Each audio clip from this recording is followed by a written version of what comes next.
নমস্কার দর্শক বন্ধুরা, আমাদের চ্যানেলে স্বাগত। আপনারা কেমন আছেন? আশা করছি ভালোই আছেন। যে যেখানে থাকো ভালো থাকো, সুস্থ থাকো। আমরা সবাই ভালো আছি। আজকে আমি রান্না করব ডিম দিয়ে সয়াবিন দিয়ে পকোড়া করে রসা। তাহলে চলুন কি করে রসাটা রান্না করি, সবাই দেখবে। একটু হালকা গরম জল করে নিতে হবে। এটা গরম হয়ে গেছে হালকা। এখন আমি সয়াবিনটা দিয়ে দিলাম। সয়াবিনটা হালকা গরম জলে ধুয়ে নিলাম, লবণ দিয়ে দিলাম, হলুদ দিয়ে দিলাম। এখন একটা ডিম আমি ফাটাইয়ে দিলাম। খাই রেখে দিতে হবে।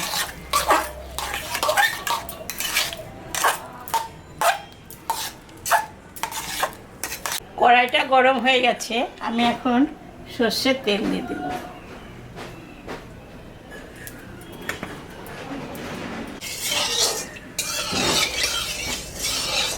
সয়াবিনটা ম্যারিনেট করে রেখে দিয়েছিলাম, এটা এখন আমি ভাজবো।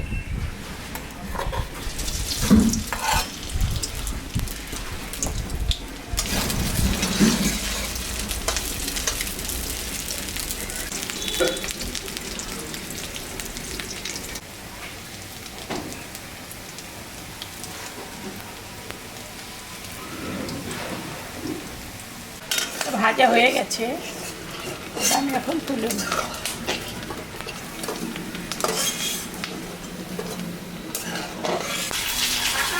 তেল আছে, আর একটু তেল আমি দিলাম। এখানে শুকনো লঙ্কা, তেজপাতা, জিরা, সম্বরা দিয়ে দিলাম।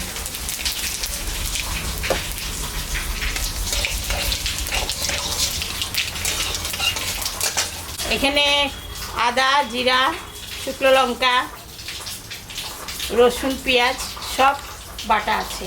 এটা আমি এখন দিয়ে দিব।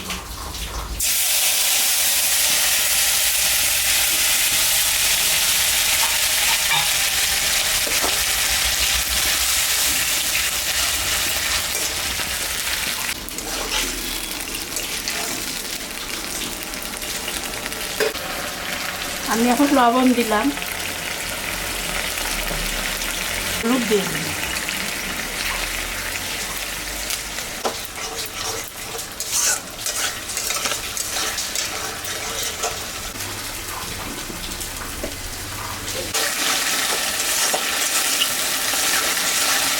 হয়ে গেছে, আমি সামান্য একটু জল দিলাম।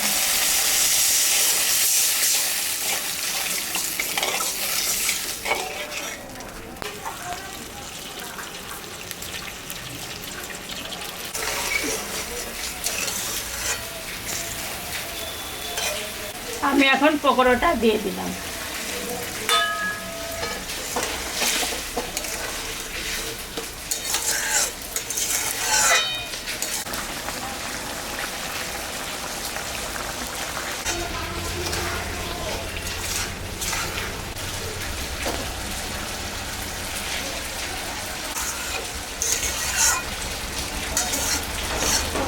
হয়ে গেছে, আমি এখন নামিয়ে দিই।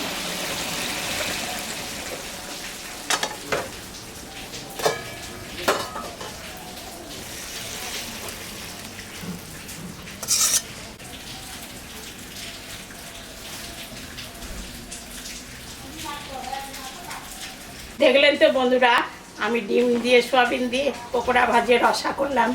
এরকম রসা করে বাড়িতে খাবেন। যেরকম সয়াবিন সেরকম ডিম দিবেন, খেতে ভালো লাগবে। ভাত দিয়েও খেতে পারবেন, রুটি দিয়েও খেতে পারবেন। খেয়ে কেমন লাগলো আমাকে কমেন্টে জানাবেন। আমাদের চ্যানেলটাকে আপনারা সবাই একটু সাবস্ক্রাইব করবেন, ভিডিওটাকে দেখবেন, শুরু থেকে শেষ অবধি দেখবেন। ভালো লাগলে লাইক করবেন, শেয়ার করবেন। Tata, bye bye.